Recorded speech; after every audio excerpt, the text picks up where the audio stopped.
Napagdesisyonan niya mga budget na yan, bakit hindi nyo pa ilinagay? Anak ng toko, madam naman, wag naman hong ganyan. Hindi naman hulat sa amin ay nakapag-aral, pero naaamoy ho namin, nakikita namin pagka niloloko na kami. Huwag nyo naman ho kaming ituring na parang mga walang alam na pagka kung ano lumabas dyan sa bunganga nyo na yan, tatanggapan na lang namin na ganun-ganun na lamang. Huwag mong ganyan. Nako, hindi tayo, hindi tayo magtatagal, nga. Baka, diba? Huwag ganyan. Baka hindi. Hello, good morning po sa mga base and top followers ko po. Thank you so much to all of you and God bless everyone. Mag-ingat sa sarili because our health is, of course, that is what we call our wealth. That's why we have to do something in every in our life to take care, okay? So, this is what we call, I have something to tell about sa ating mga beta ngayon sa ating mga what we call the BICAM report nga sa ating province.ph ng balita nga super galing, especially sa Kongreso ng appealing and best investigator of the Philippines. Don't you know? Dito naman sa mga what we call the sa usapan ng BICAM report nga maraming what we call bakante at nila pagdating sa GAAP ay may laman na. That is what we call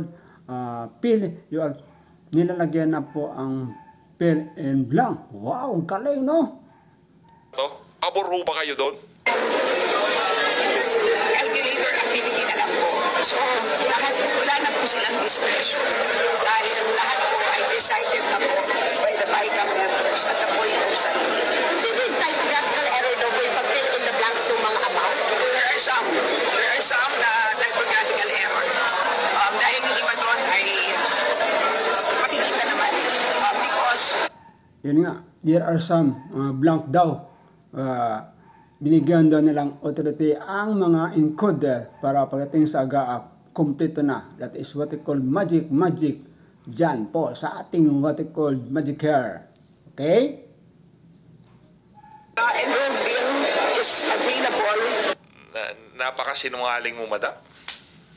Nagsusumigaw ng mga ebidensya na linoko nyo sa bayan ng Pilipino. Talagang gusto nyo pang lumusot dito sa isa na to. Kayo mga kababayan, kasi ako dito, di ko titigilan tong issue na to.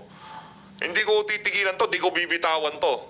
Kahit wala nang manunood dito, talagang papasadahan natin to.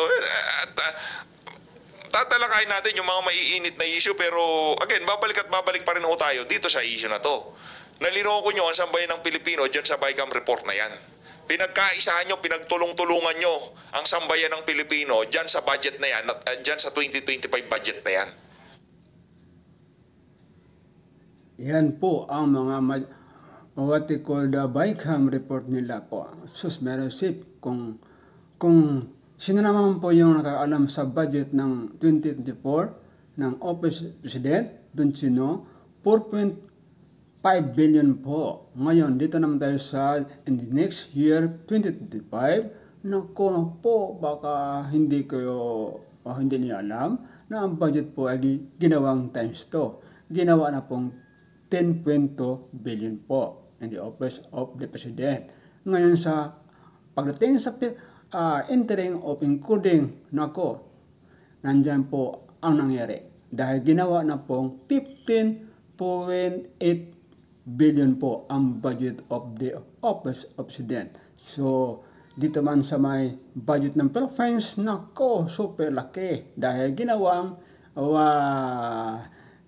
na nila ng 6.32 trillion po ang ating gagastusin ng taong year 25. Kaso ang income natin ay hindi mabot ng 5 trillion. Naglalaro lang po sa 4.5 something lang po ang ating kita. Kaya mas short tayo ng 1.7 o 1.8 po atong short po sa trillion po. Diyan po ang nangyari sa ating pira ng panggastusin. Problema na po kahit maraming pira, but saan na pupunta? Ginulangan nyo kami. Yung mga senador, mga congressman, nagsabwatan para lukuhin na sambayan. For the permission of the public, nasa archives na po. For computation lang kumbaga po, yung sinasabi yung numbers kaya wala doon. Kasi technical sa omnibus motion po, hindi allowed yung paglagay ng numbers, kumbaga this provision doon sa BICAM na in case na magkaiba po ang version ng printed at saka ng BICAM report, ang mag-prevail po is the printed version. Kung nasa-assessment po itong practice na ito Suprema, ano po masasabi ko? May salita na po dyan si Senate President. Sinabi naman niya na ang batas lang po ang nadadala sa Supreme Court. At malaya naman po ang Yan po ang nangyari sa ating what they call paano magasta ng pirang ng kaban ng Pilipinas po. So again, thank you and good morning to all my dear followers ko po. Worldwide po dahil ang top followers ko po mahusay at sumusunod sa akin ay ang India po. Second is Bangladesh. Sa mga followers ko, sa mga hindi masyadong top followers ko po ay sa tulad ng United Arab Emirates, Saudi Arabia, Indonesia, marami po akong hindi matatandaan. Thank you po sa inyong lahat at mag-ingat, take care everyone. By the way, of course, in the Philippines, thank you po sa inyong lahat sa mga followers ko po. If you want to follow or subscribe what they call or follow in my YouTube channel, you can check to YouTube Jimmy Vlog at TV po. Sa Pobreng Vlogger po. Thank you again. Mag-ingat sa sarili because our health, of course, what they call wealth. Thank you. Bye-bye and God bless everyone po.